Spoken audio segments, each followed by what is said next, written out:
అడవిలో ఏనుగు కుటుంబం జీవిస్తూ ఉండేది. ఒక మగ ఏనుగు, ఒక ఆడ ఏనుగు, ఇంకా వాళ్ళ 2 పిల్ల ఏనుగులతో కలిపితే ఆ కుటుంబంలో చిన్నవాడు చాలా అల్లరివాడు.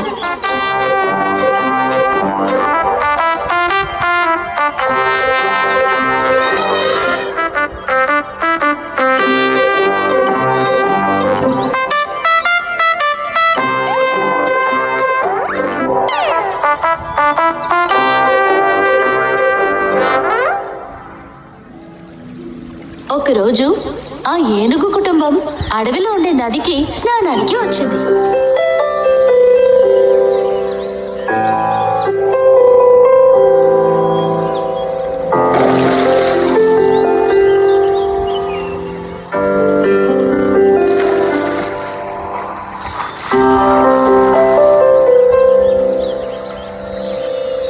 స్నానం చేసేటప్పుడు ఆ చిన్న ఏనుగు బోలెడంత అల్లరి చేసింది.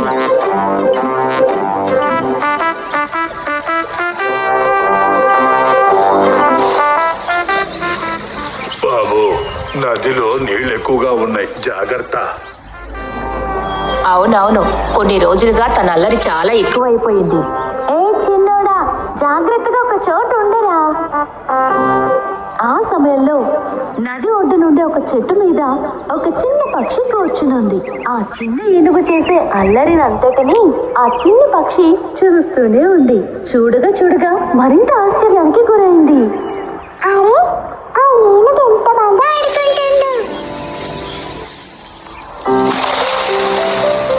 ఏనుగుతో స్నేహం చేయాలని ఆ చిన్ని పక్షి కోరుకుంది.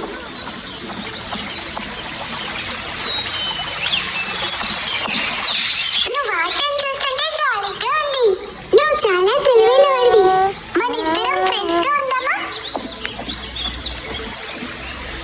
మన స్నేహితులుగా ఉండొచ్చా? అలా అడగడానికి నీకెంత ధైర్యం ఉంది? నేను ఏనుగు పిల్లని.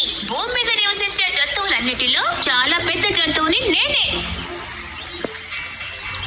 కానీ నువ్వు ఒక చిన్న సాధారణ పక్షివి. మన ఇద్దరి మధ్య స్నేహం ఎలా కుదురుతుంది? అదే విషయం. నేనేదన్న ప్రేమ కొద్దీ అడిగాను, తప్పైతే క్షమించు. ఆ ఏనుగుతో స్నేహం చేయలేక పాపం ఆ చిన్ని పక్షి అక్కడి నుంచి ఎగురుకుంటూ వెళ్ళిపోయింది. అహంకారంగా ఉండే ఆ చిన్న ఏనుగు అల్లరి చేష్టలు చేస్తూనే ఉంది. అలా స్నానాన్ని ముగించుకుని వాళ్ళు అడవిలోకి వెళ్తూ ఉన్నారు.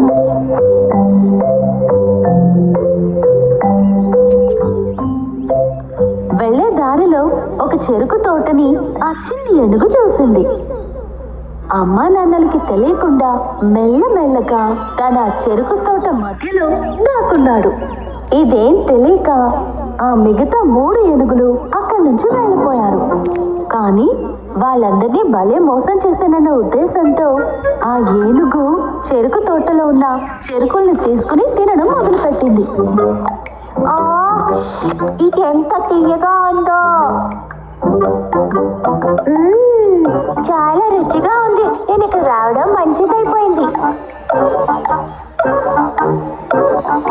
అక్కడున్న చెరుకు చెట్లని ఒక్కొక్కటిగా విరగ్గొట్టి కొన్నిటిని కడుపు నిండా తింది.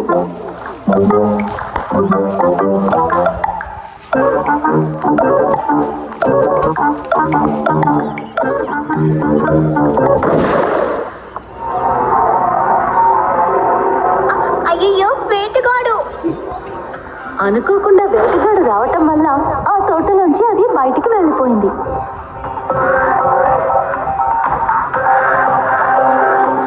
అయ్యో, ఎవరైనా కాపాడండి, నన్ను కాపాడండి, కాపాడండి!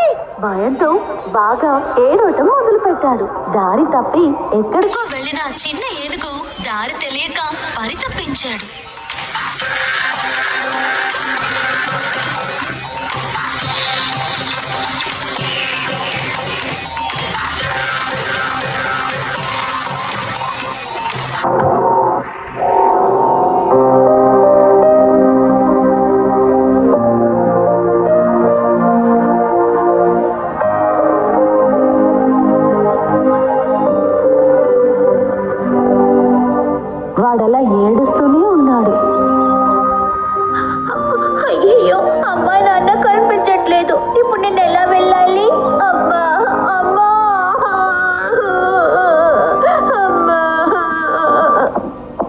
సమయంలో ఆ చిన్ని పక్షి ఆ చిన్న ఏనుగు ఏడుపుని పసిగట్టింది.